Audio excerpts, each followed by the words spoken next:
तमाम खबरों की, जिसमें सबसे पहले मराठा आरक्षण की बात करेंगे, क्योंकि मराठा आरक्षण की मांग तेज होती जा रही है और इसी के साथ साथ आरक्षण के लिए चल रहे आंदोलन ने अब हिंसक रूप भी ले लिया है। आंदोलन को समाप्त करने के लिए शिंदे सरकार फुल एक्शन मोड में नजर आ रही है और इसी बीच महाराष्ट्र की शिंदे सरकार ने आंदोलन को शांत कराने के लिए एक फॉर्मूला तैयार किया है। वो फॉर्मूला आखिर है क्या? दरअसल शिंदे कमेटी की सिफारिशों के आधार पर मराठा समुदाय को कुणबी जाति का सर्टिफिकेट मिले, ये इस फॉर्मूले की पहली बात है।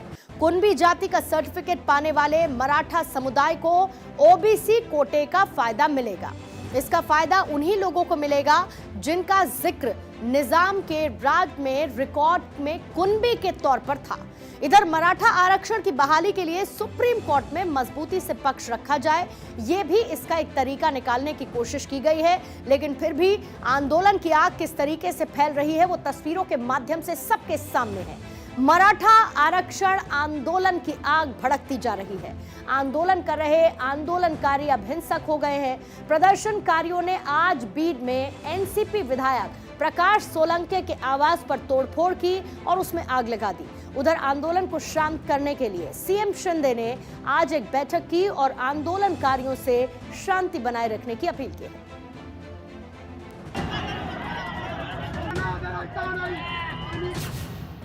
मराठा आंदोलन की आग, सड़क पर संग्राम। आरक्षण पर सियासी रण, शहर शहर विरोध। सरकार दे रही आश्वासन, मुश्किल में प्रशासन। मराठा का गुस्सा, महाराष्ट्र में किसका फायदा? महाराष्ट्र में मराठा आरक्षण की मांग तेज होने लगी है। विरोध प्रदर्शन शुरू हो गया है।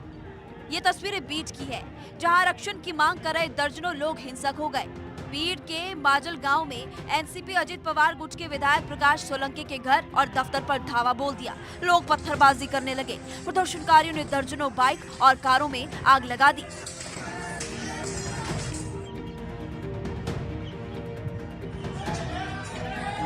मराठा आरक्षण की मांग करने वाले मनोज जरांगे पाटिल एक बार फिर से भूख हड़ताल पर बैठ गए हैं। अनिश्चितकालीन हड़ताल की शुरुआत कर दी है। हालांकि मुख्यमंत्री एकनाथ शिंदे कह चुके हैं कि मराठा आरक्षण को लेकर उनकी सरकार संजीदा है। आरक्षण की मांग को लेकर शिंदे सरकार की अहम बैठक हुई।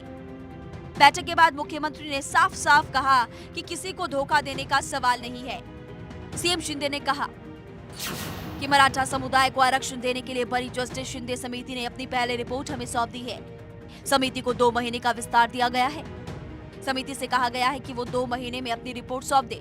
सुप्रीम कोर्ट मराठा आरक्षण के मुद्दे पर हमारी क्यूरेटिव पिटीशन पर सुनवाई के लिए सहमत हो गया है।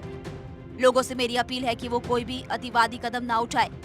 हम मराठा समुदाय को आरक्षण दिलाने के लिए प्रतिबद्ध है।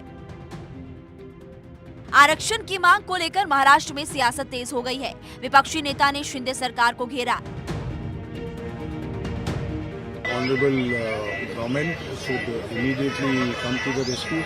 I would say, if it is decided in the state, it has to come to the parliament. Even parliament, central government should intervene into this and see that the reservation to the Maratha community should be accorded, and that too adhering to the whatever reservation percentage is chalked out and given by the constitution and given by the Supreme Court. So that should be properly done, and that is what the people of Maharashtra, even everyone is expecting that way. Maratha, then Dhangar, so these are the communities who have been fighting for reservations since long. So it should not be delayed on any side. जिस मराठा आरक्षण को लेकर पूरे महाराष्ट्र में घमासान छिड़ा है, ऐसे में अब आपको बताते हैं कि आरक्षण की मांग कर रहे मराठा आखिर है कौन। महाराष्ट्र में मराठा समुदाय की आबादी करीब 30% है। 2018 में मराठा आरक्षण के लिए महाराष्ट्र में आंदोलन हुआ।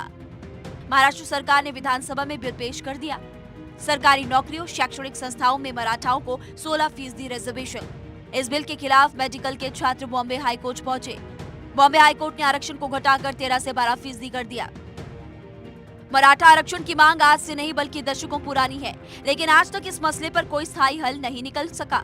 हालांकि साल 2014 में मुख्यमंत्री पृथ्वीराज चौहान की सरकार ने नारायण राणे आयोग की सिफारिशों पर मराठाओं को 16% आरक्षण देने के लिए एक अध्यादेश पेश किया था, लेकिन ये ठंडे बस्ते में है। Bureau report, Bharat 24।